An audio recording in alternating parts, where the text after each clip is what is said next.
Questioning, I think, is one of the most powerful tools we have as a salesperson or as a communicator.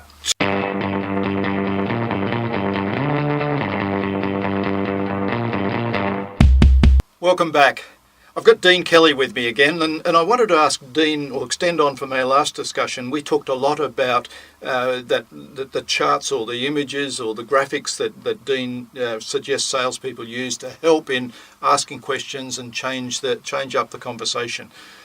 So, Dean, what I wanted to really, in response to a lot of the questions I've been getting, is how do you recommend questions get asked? What sort of recommendations you've got relative to questions? Well, questioning, I think, is one of the most powerful tools we have as a salesperson or as a communicator. Totally agree. So, I mean, even at a dinner party or whatever, the people that ask the insightful questions and get the conversation going, they're the powerful ones.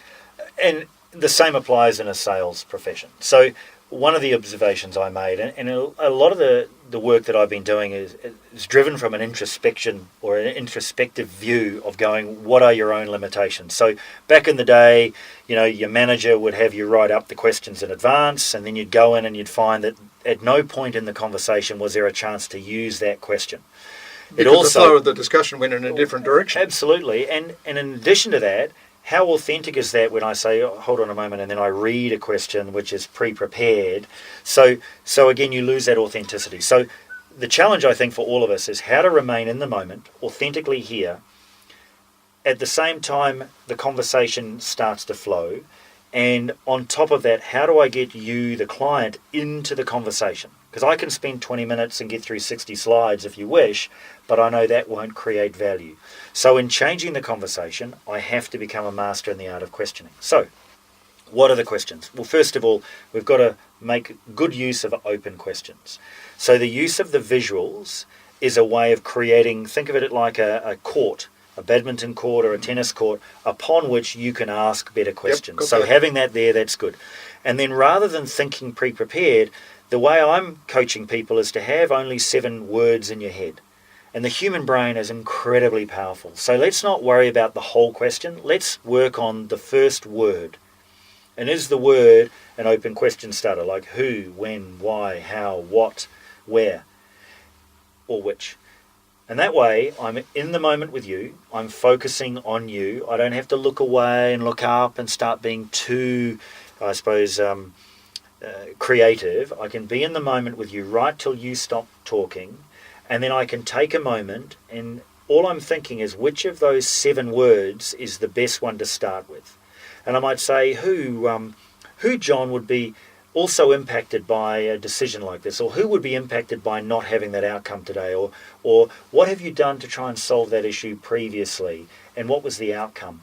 I can actually throw the first word up, and that will generate the question. The brain works phenomenally fast, and it will fill in all the other ones, and you can actually slow down and repeat it and say who John would be, affected by a change like this. Okay, that sounds brilliant. And it slows the game down. And everything today is we're in such a hurry with everything. It's taking that moment. If you've got 40 minutes with a client, or 20 minutes, or 60 minutes, is using that time wisely. It doesn't mean you have to be in a hurry. It means you just have to operate at a good speed. And you let the customer dictate the speed a little bit. If you're asking the open-ended questions, the customer is going to be responding and doing most of the talking. Absolutely, which gets to another phrase you've heard me use previously called the talkometer. Oh, yes. So how do we get the client doing more of the talking than we are, and having a consciousness of the talkometer as we're going through these meetings? The more they talk, the more they're putting the money on the table, they're putting the value on the table. So that's the whole poker analogy, is having the client talk. And that also allows us to be curious and authentic and be there with them and saying, we can help you, Mr. Customer, navigate that particular issue or problem, or exploit an opportunity that you see in the market. Okay, so the message I got were those 7 beginnings of questions, the how, what, when, who, and so on. Having those in mind and really clear, I guess you could almost write them down, but just practice having those in your mind, and the brain is going to, if you're listening intently to the customer and are really in their court, automatically those questions are going to be generated by using one of those words, what, how, exactly, and the question will come out. I love it. That's great advice, and I hope everybody gets a lot of value out of that. Look forward to your questions, and we'll have Dean back for another discussion very soon.